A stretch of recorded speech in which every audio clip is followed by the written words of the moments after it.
Maravilha. Bom, então chegou o momento, né? Um momento muito especial, que é esse momento em que nós iremos ouvir Deus falar conosco através da sua palavra. Liberdade, o que eu faço com isso? Quero convidar o reverendo Hamilton, que veio hoje especialmente para ser esse instrumento de Deus para a gente ouvir a sua mensagem. Reverendo Hamilton é londrinense, né? É de Campinas, da Igreja Presbiteriana Independente, veio atender gentilmente esse convite para estar trazendo essa mensagem. Então, reverendo Hamilton, fique à vontade, seja bem-vindo à comunidade, a céu. Você está no céu. Com Jesus, né? Estão dizendo. Então, seja bem-vindo, fique à vontade e nós somos muito gratos por isso, tá bom? Vamos orar pela vida do Hamilton, reverendo Hamilton. Pai, nós somos gratos de verdade, de fato, por ele estar aqui e nós sempre esperamos algo do Senhor, algo especial, porque de fato tudo que vem de Ti é o melhor, Pai, que nós podemos experimentar. Então, abençoe a vida do reverendo Hamilton, da sua família, da sua parentela, que ele sempre seja dessa forma como ele foi hoje, de poder gentilmente vir aqui e participar conosco dessa comunhão com o Senhor. Em nome de Jesus. Amém.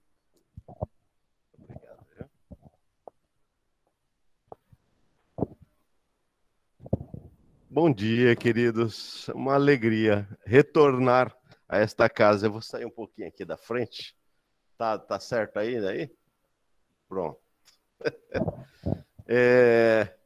Uma alegria retornar a esta casa. Estive aqui o ano passado.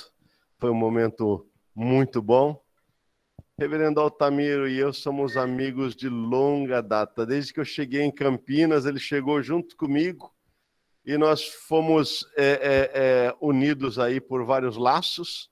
Inclusive, a minha esposa era ovelha dele, da igreja que ele pastoreava, a segunda igreja presbiteriana independente de Campinas.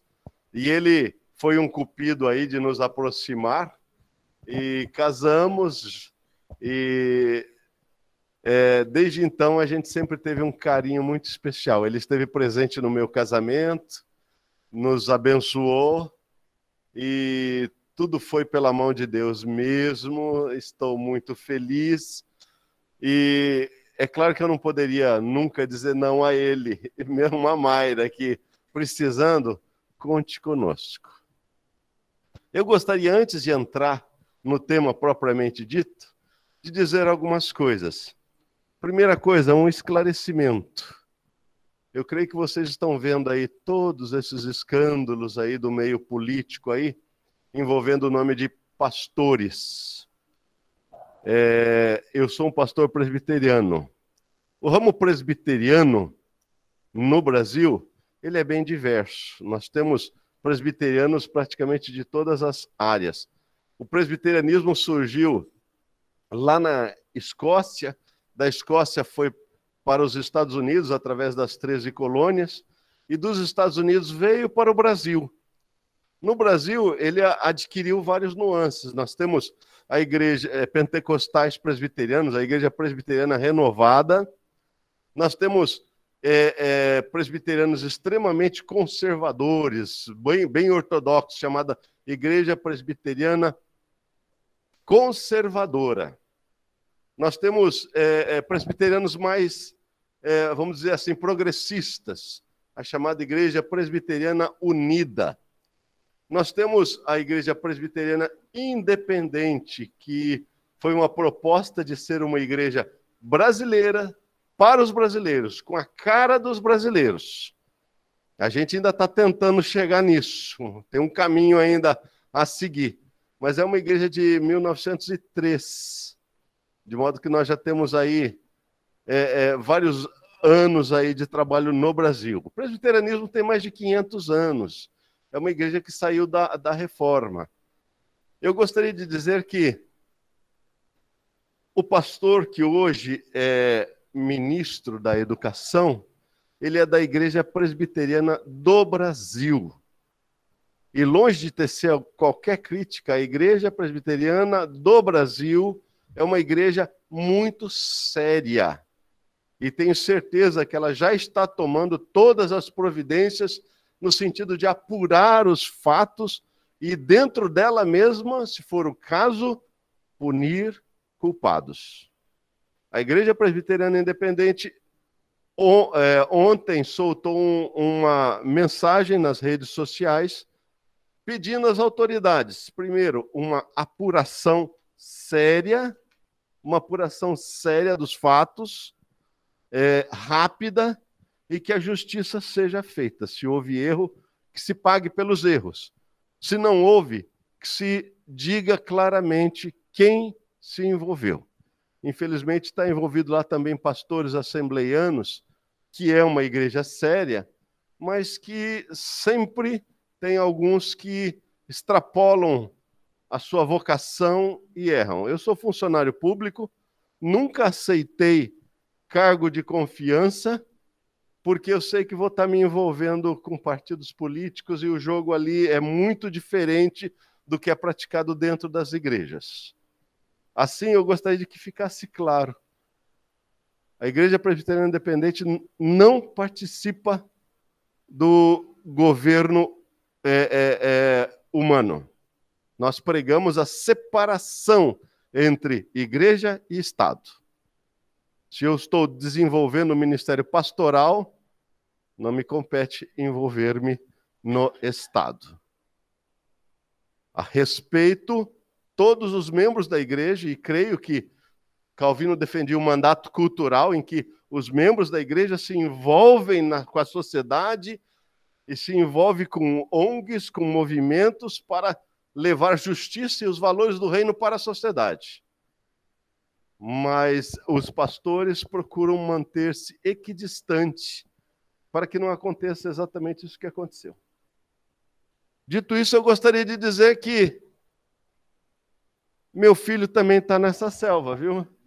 Ele entrou aqui na Unicamp e foi as 2 primeiras semanas, ele está se realizando, conhecendo a universidade, está muito feliz. A minha família ia me acompanhar hoje, mas a minha filha menor foi fazer vestibular lá em Londrina, lá de onde eu saí. Então, eles estão lá para Londrina, não puderam estar conosco hoje aqui. Eu gostaria de falar, então, sobre o tema liberdade. Se, pois, o Filho vos libertar, vocês serão verdadeiramente livres. Liberdade é um tema amplo. Ele é discutido na filosofia, ele é discutido nas ciências sociais. Já é provado que para cada cultura, para cada povo, a visão e a noção de liberdade é completamente diferente. Para muitas pessoas, liberdade é aquela calça velha, azul, desbotada, que você pode usar do jeito que quiser. Liberdade é poder pegar uma moto ou um carro e sair pelo mundo sem ter nada que te prenda. Eu tenho um amigo que trabalha comigo, que ele decidiu. Ele não casou, não teve filhos, porque ele não queria que nada o prendesse. Porque ele gostaria de conhecer o mundo, e ele realmente conhece mais de 50 países, ele já rodou todos os continentes, e ele manda foto para nós andando em cima de elefantes, e não sei o quê. Essa foi a vida que ele buscou. Por isso ele não queria se sentir preso a nada aqui. Ele se prendeu ao trabalho, a colega de trabalho, para poder levantar o dinheiro para alimentar esse projeto de vida dele. Assim, muita gente entende que liberdade é você não estar preso a nenhum compromisso. Mas muitas pessoas se sentem totalmente livres dentro de uma vida ordenada, com horários, com compromissos. Eu me lembro de Kant. Tem uma história de Kant que diz assim, que 2 pessoas conversando e um perguntava para o outro, mas que horas são agora? Aí o outro dizia, são 9 horas. O outro olhou e falou, mas como é que você sabe? Kant está passando aqui, ó. Ele era tão rigoroso consigo mesmo que os horários dele, as pessoas acertavam o relógio nos horários que ele passava na rua, porque era sempre no mesmo horário. Tamanho rigorismo dele. Mas, por isso essa questão da liberdade é uma questão muito ampla. Há muito que se discutir. E longe de mim tentar abrir e discutir e esgotar esse assunto. O que eu vou tentar fazer nesta manhã é trazer esse assunto, esse tema, para o âmbito do Evangelho. Para o âmbito do Evangelho.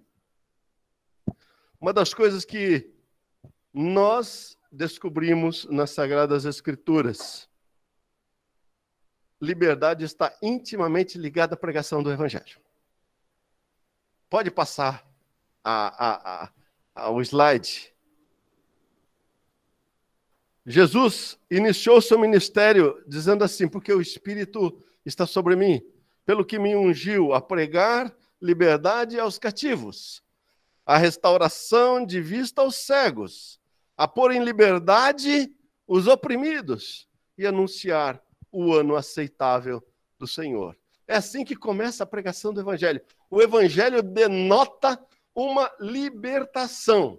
O Evangelho denota tornar alguém livre, liberdade aos oprimidos, liberdade aos cativos. Evangelho significa libertação. Por isso, as pessoas tomam lá o Êxodo do Antigo Testamento como uma prefiguração do Evangelho.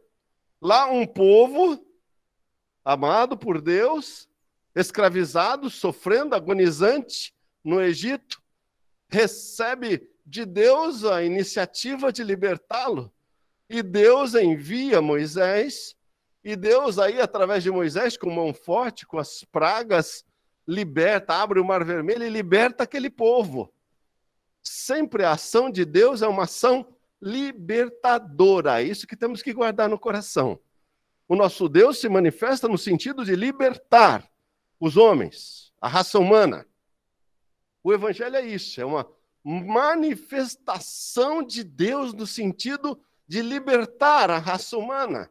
É Ele, através do Espírito, forjando um corpo no ventre de Maria e vinda até a humanidade, como homem, esvaziando-se de sua glória, para trazer libertação.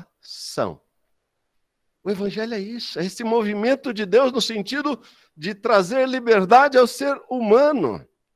Aí nós devemos nos perguntar, mas afinal de contas, de que liberdade é essa? Liberdade do quê?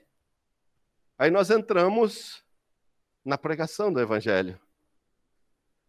A primeira liberdade que Deus veio trazer é a liberdade da morte. Pode passar o slide. O apóstolo Paulo fala assim, o qual nos livrou de tão grande morte e livra, em quem esperamos que também nos livrará ainda. Livrar da morte. A Bíblia diz que através da queda a morte chegou à raça humana. Nós somos uma raça proscrita. Nós somos uma raça condenada. Nós somos uma raça que não cumpriu o seu projeto original. Nós somos uma raça que traiu a Deus, que se distanciou de Deus, que foi para longe de Deus, que deu as costas para o Criador. A sentença estava dada antes do pecado, porque toda alma que pecar, esta morrerá. A morte estava destinada a todos os seres humanos, irremediavelmente. Próximo slide. E livrasse todos os que com medo da morte estavam por toda a vida sujeitos à servidão, à escravidão. Por medo da morte. Medo da morte. Eu creio que esse é um dos piores medos que os seres humanos estão vivendo hoje. medo da morte. As pessoas se apavoram diante da morte. Não somos feitos para a morte. A morte nos machuca, a morte nos incomoda, a morte nos faz sofrer, a morte nos apavora. Seja a morte de entes queridos, seja a morte nossa mesma. Os seres humanos diante da morte tremem. Os seres humanos diante da morte se apavoram. A morte nos assusta. Por isso, nós sabemos que não fomos feitos para a morte. Não fomos feitos para a morte. A morte não faz parte do nosso gene. Nós somos criados para a vida eterna. Esse foi o projeto de Deus para os nossos primeiros pais.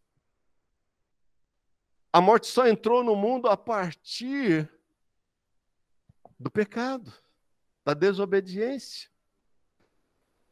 E a morte é a nossa grande maldição. E não haveria... obrigado. E não haveria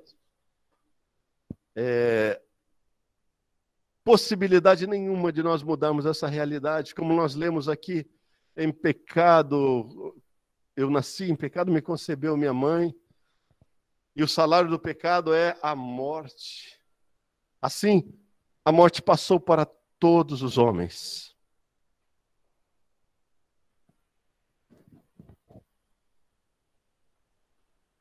O qual nos dias da sua carne, oferecendo com grande clamor, lágrimas e orações e súplicas ao que podia livrar da morte, foi ouvido quanto ao que temia. Assim os seres humanos têm vivido. Medo, lágrimas, desespero. Porque aqui no fundo, o ser humano sabe, ele anseia pela eternidade. Por isso, há tantos mitos criados na literatura.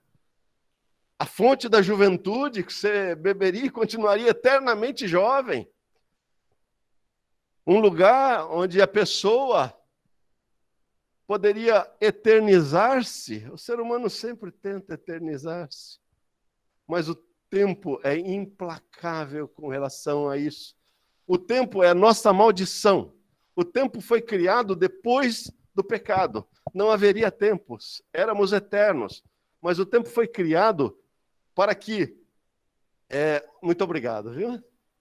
O tempo foi criado para que a história seguisse, para que não houvesse homens eternos. Já pensou uma maldade como a de Hitler, vivendo eternamente? Indestrutível, imortal?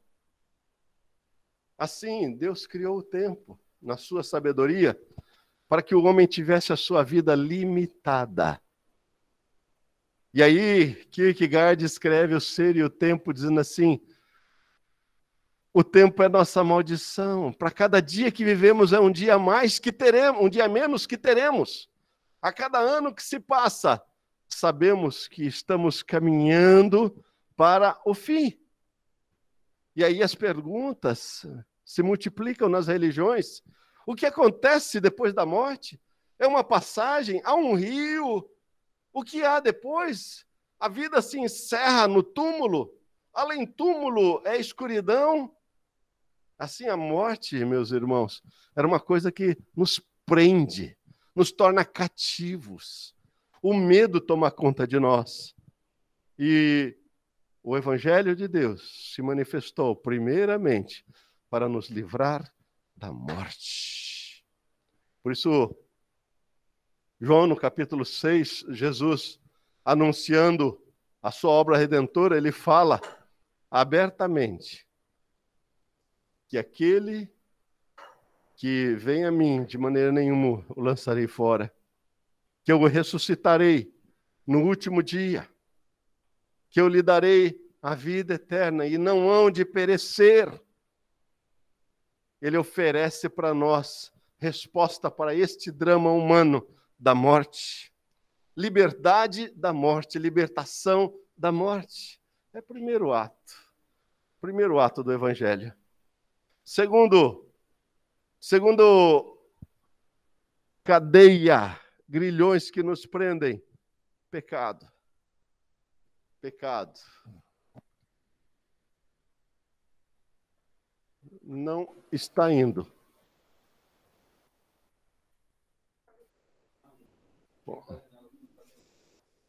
Ah, tá. Pecado.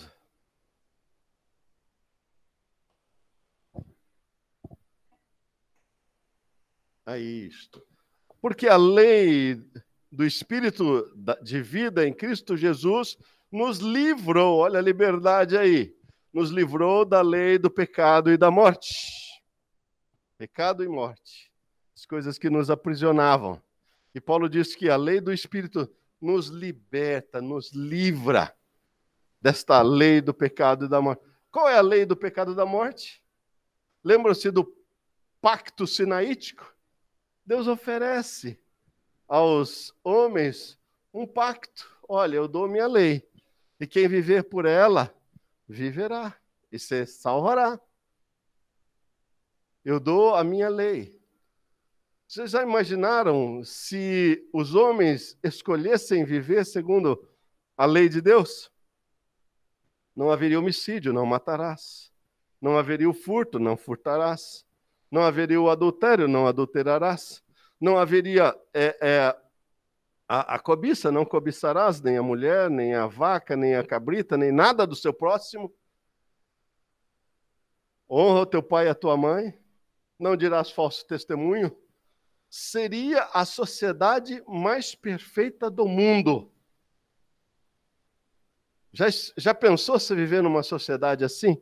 Não há violência, não há ódio, não há mentira, não há traições.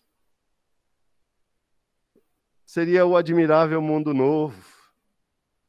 Foi isso que Deus ofereceu. Foi isso que Deus ofereceu, mas o fato é que Paulo denuncia claramente que esta lei foi invalidada. Por quem? Por Deus, não por nós que não cumprimos. Ele diz, não há um justo sequer, nenhum que cumpra a lei. Todos se desviaram e a uma se tornaram inúteis. Não há quem faça o bem. Assim Paulo denuncia, olha, esse projeto fracassou. Por culpa de Deus? Não, por culpa do homem. E ele descreve claramente, dizendo que a lei é boa, santa, agradável. Mas ela se tornou em morte para nós, por quê? Porque nós não cumprimos a lei. E quem não cumpre a lei, condenado à morte. E libertados do pecado, novamente o tema. Libertados do pecado, fostes feitos servos da justiça. Então o pecado é uma das coisas que nós precisamos ser libertos. E eu quero mostrar para os irmãos que todos os textos estão na voz passiva. Fomos libertos. Não é uma atividade humana que provoca essa libertação. É uma ação divina, através do Espírito Santo, na vida, no coração e na mente do homem. Por isso, na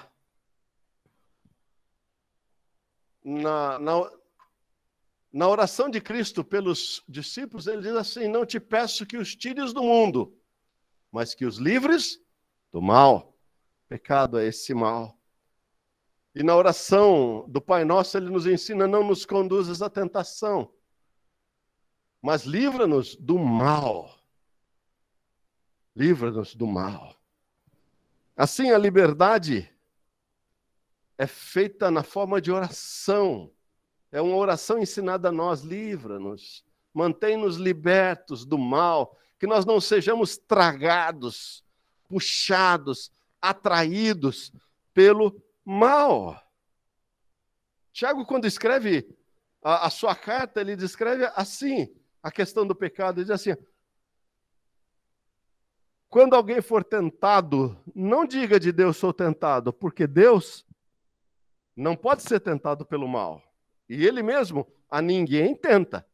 Mas nós somos tentados quando atraídos e enganados pela nossa própria concupiscência, ou em outra tradução, pela nossa própria cobiça, que uma vez dando à luz gera o pecado, e o pecado consumado gera a morte. Então ele diz, olha, somos nós mesmos, a fonte do mal está dentro de nós. Somos nós que somos atraídos e enganados pela nossa cobiça. Paulo é tão forte nessa noção de pecado, que ele diz assim, o bem que eu quero fazer, lá em Romanos, no capítulo 7, o bem que eu quero fazer, não consigo, e o mal que eu odeio, esse eu sempre faço. Aí ele grita, miserável homem que sou, quem me livrará do corpo desta morte? O corpo desta morte é uma pena do direito romano. O Império Romano, para proteger os seus cidadãos, que estavam espalhados pelo mundo inteiro daquela época, instaurou essa chamada pena do corpo da morte. O que é isto? Se alguém ousasse levantar a sua mão contra um cidadão romano, ele seria condenado ao corpo desta morte. O que é isso? Matou um romano? Você vai ser amarrado com cordas, corpo com corpo. Você pega um morto, amarra a mão com mão, braço com braço, peito com peito, cabeça com cabeça, amarra tudo e joga e deixa. Conforme o corpo do morto apodrece, os vermes começam a comer, o vivo também é devorado junto. Era uma morte terrível. Eles fizeram isso para nunca ninguém ousar levantar a mão contra o cidadão romano. Lembram-se quando eles prendem Paulo lá em Jerusalém e querem fazer alguma coisa com ele? Ele fala, eu sou cidadão romano. O que acontece? Ninguém põe a mão nele, então ele tem que ser mandado para Roma. Manda ele para Roma, ele vai ser julgado lá em Roma, nós não podemos pôr a mão nele. Era assim. E Paulo diz, o pecado é isso.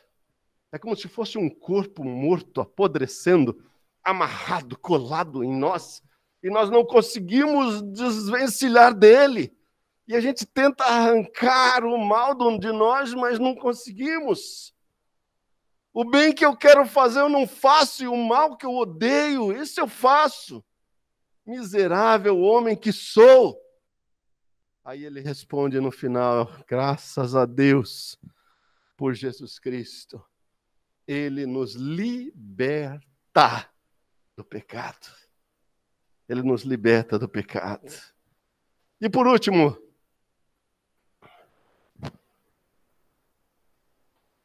a lei. A lei foi dada por Deus, santa, pura, para transformar o mundo num mundo segundo a vontade de Deus.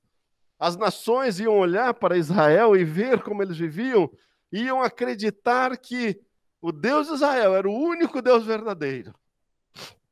Iam se curvar diante desse Deus. Mas Israel não compreendeu isso. E a lei foi desrespeitada, porque a lei do Espírito da vida me livrou da lei do pecado e da morte. Era a lei mosaica. É evidente que pela lei ninguém será justificado diante de Deus. Aí entra a chamada teologia da fé. Porque em nós há pecado, em nós há erro. O pecado está no nosso genes, em pecado me concebeu minha mãe, em pecado eu nasci. É um poder que nos atrai para o mal, para o erro, e está em nós. Mas agora temos sido libertados da lei, tendo morrido para aquilo que estávamos retidos, presos, escravizados, para que sirvamos em novidade de espírito e não na velhice da letra, a letra mosaica. A lei nas tábuas de pedra. Paulo está dizendo, olha, essa lei foi invalidada por nós mesmos. Agora, nós temos que nos libertar. Nós não podemos. O que Deus fez? Deus mandou seu filho na plenitude dos tempos, nascido de mulher, para que vivesse pela lei e oferecesse sacrifício pleno, buscando perdão. Ele é o Cordeiro de Deus que tira o pecado do mundo. Ele se ofereceu na cruz do Calvário, ele pagou a nossa pena, ele passou, viveu a morte para que nós não tivéssemos que passar pela morte. Ele carregou sobre si todos os nossos pecados. E ele cumpriu plenamente a lei. E conquistou para a raça humana, foi o único que podia, porque não tendo ele pecado, ele fez-se pecado por amor de nós, para nos livrar, para nos dar liberdade em relação à morte, ao pecado e à lei. Morte, pecado e a lei. Na esperança de que também a mesma criatura será libertada da servidão da corrupção para a liberdade da glória dos filhos de Deus. Foi isso que Deus fez em Cristo Jesus. Conquistou-nos a liberdade. Liberdade. Nós somos livres, absolutamente livres. Deus não nos condenará pelo nosso pecado, porque a Bíblia diz que ele tomou todos os nossos pecados e jogou no mais profundo abismo e nunca mais se lembrará dele. Ninguém será condenado pelo pecado. Às vezes as pessoas falam, eu pequei e você condenado. Ninguém vai ser condenado pelo pecado, meus irmãos, guardem isso. Em João 3, a partir do verso 16, diz assim, que Deus amou o mundo de tal maneira que deu seu Filho unigênito para que todo aquele que nele crê não pereça, mas tenha a vida eterna. Porque Deus enviou o seu Filho ao mundo não para que condenasse o mundo, mas para que o mundo fosse salvo por ele. Quem nele crê não é condenado, mas quem não crê já está condenado, porquanto não crê no nome do unigênito Filho de Deus. E a condenação é esta, que a luz veio ao mundo, e os homens amaram mais as trevas do que a luz. Percebe? Ninguém é condenado pelo pecado, mas o pecado foi pago. Jesus nos libertou do pecado. A nossa condenação hoje será pela rejeição de Jesus Cristo como Senhor e Salvador das nossas vidas. Assim, meus irmãos, através da obra de Jesus Cristo, nós, as criaturas, serão libertas da servidão da corrupção para a liberdade dos filhos de Deus. Você é livre. Deus ofereceu a você essa liberdade. Você pode escolher entre a morte e a vida, entre o pecado ou a justiça, entre a lei mosaica das obras, pela qual ninguém será salvo, ou pela aceitação de Jesus Cristo como Salvador e Senhor de sua vida. É isto que o Evangelho anuncia. Esta é a obra de liberdade que o Evangelho anuncia. Por isso, Paulo afirma, já estou concluindo, dizendo assim, estai, pois, firmes na liberdade com que Cristo vos libertou e não torneis a colocar-vos debaixo de jugo de servidão. Você era escravo. Você foi liberto. Você vai voltar a ser escravo? Você que escolhe. Nós temos essa liberdade. O que você vai escolher? Vou voltar a ser escravo? Vou voltar a viver debaixo do jugo da servidão? Ou eu vou viver como livre por Deus, para escolher as coisas melhores, mais nobres? De vós, irmãos, aguardamos coisas melhores, coisas que acompanham a salvação. Porque vós, irmãos, fostes chamados à liberdade. Não useis, então, da liberdade para dar ocasião à carne, mas servi-vos uns aos outros em amor, ou pelo amor. Percebe? Somos chamados a viver uma nova vida, com novos valores, com nova determinação, com nova motivação, com uma mente renovada. Paulo diz assim, rogo-vos, pois, irmãos, pelas misericórdias de Deus, que apresenteis os vossos corpos por sacrifício vivo, santo e agradável a Deus, que é o vosso culto racional, e não vos conformeis com este mundo, mas transformai-vos pela renovação da vossa mente. Aquela mente que saiu lá do jugo da servidão, aquela mente que estava escravizada pelo pecado, aquela mente que estava condenada pela lei, tem que ser renovada. para você viver essa liberdade. Trocando em miúdos, meus irmãos, o que Paulo está dizendo é o seguinte: você é livre. Aqui você vai se prender. Não existe uma liberdade plena, total e absoluta. Então, Deus te libertou. O que você vai escolher da sua vida agora? Servir ao jugo da servidão? Voltar ao jugo da servidão? Ou vai optar pela liberdade dos filhos de Deus de servir-vos uns aos outros pelo amor? De qualquer maneira, nós vamos servir. Paulo dizia de maneira clara: agora, libertados do pecado, feitos servos de Deus, tendes o vosso fruto para a santificação e, por fim, a vida eterna. Agora nós somos servos de Deus. Então, eu sou livre? Eu sou livre para escolher a quem eu vou servir. Essa é a nossa liberdade. Deus me deu a liberdade para que eu escolhesse. Foi assim desde o princípio, quando ele chega para Adão e fala: de toda a árvore do jardim comerás, mas da árvore do conhecimento do bem e do mal dela não comereis, porque no dia em que dela comerdes, certamente morrereis. Escolhe. Infelizmente, escolheram errado. Escolheram o conhecimento, trocaram a vida eterna pelo conhecimento. Hoje nós temos conhecimento, mas perdemos a vida eterna. Mas Jesus nos resgata esse direito da eternidade e diz assim: agora escolham a quem vocês vão servir. O mesmo desafio está colocado para nós. Lá no Deuteronômio, quando o povo chega diante da terra prometida, Deus fala a eles o seguinte: escolhei hoje a quem servais. Se aos deuses que serviram a vossos pais da além do Egito, ou ao Deus que os libertou.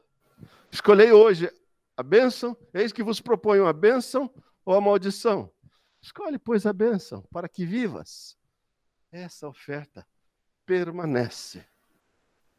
Deus nos deu liberdade. O que vamos fazer com ela? O que vamos construir com ela?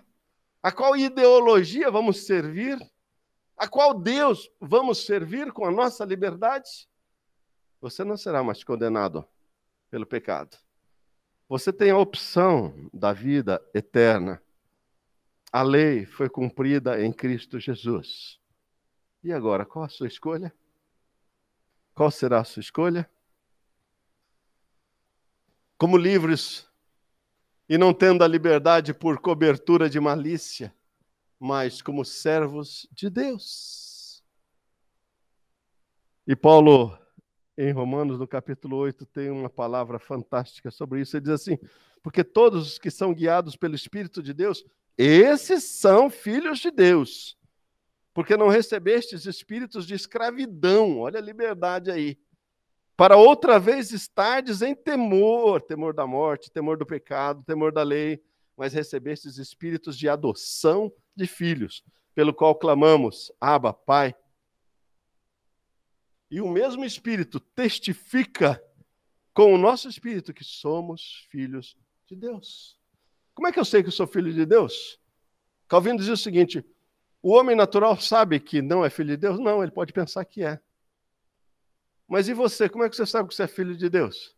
Porque o Espírito de Deus, o Espírito Santo, testifica com o meu espírito que eu sou filho de Deus. Essa é a certeza que o cristão tem. Ele é filho de Deus. Libertado por Jesus Cristo, pela obra salvadora de Jesus Cristo na cruz do Calvário.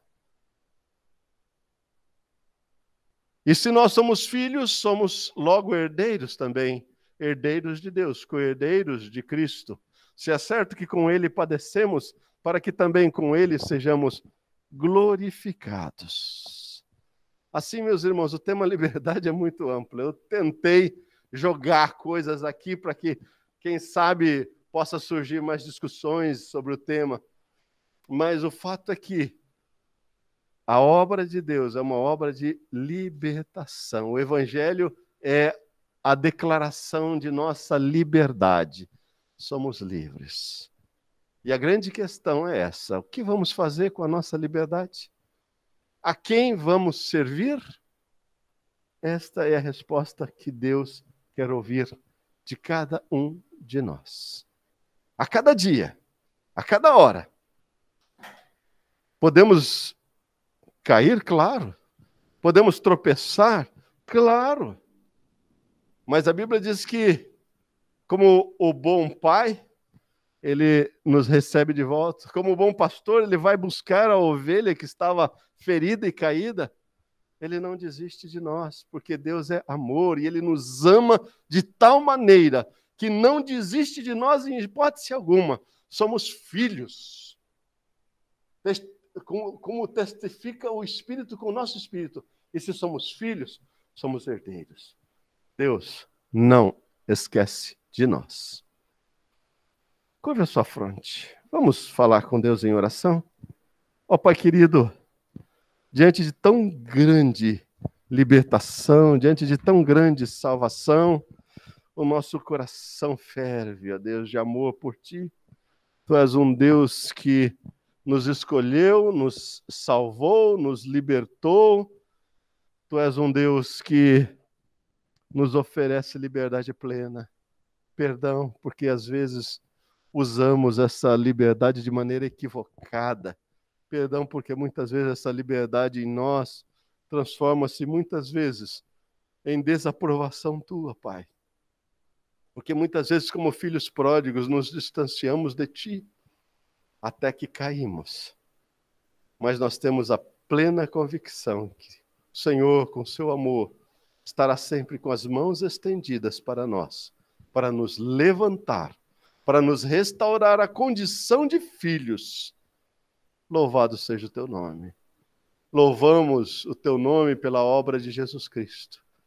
Obra de libertação que na cruz do Calvário fez para nos dar plena liberdade. Agora escolhemos a Ti. Agora livremente escolhemos sermos Teus servos. Agora livremente escolhemos Te amar e Te servir. Que esta palavra se cumpra em nossas vidas, em nome de Jesus. Amém, Senhor. Irmãos, perdão de eu ficar com a máscara, mas como eu trabalho com o público em geral, por medida de precaução, eu sempre mantenho a máscara por uma questão de preservação de todos. Muito obrigado, viu? Muito obrigado. Muito obrigado, mais uma vez. Me falou bem. O importante é que falou bem. Bom, então, de fato, nós recebemos essa liberdade de Cristo. Essa liberdade envolve usufruir da graça, que é o que nós temos, que é melhor que a vida, e também envolve uma missão, né? Que é o de compartilhar isso com outros, né? E sair pelo reino, né? O reino, em nome do reino de Deus, proclamando essa notícia. E o campus é esse lugar também, né? É um lugar especial que foi reservado aqui como motivo específico da comunidade para estar atuando, para estar proclamando também essa notícia através do amor, através do acolhimento, através da verdade.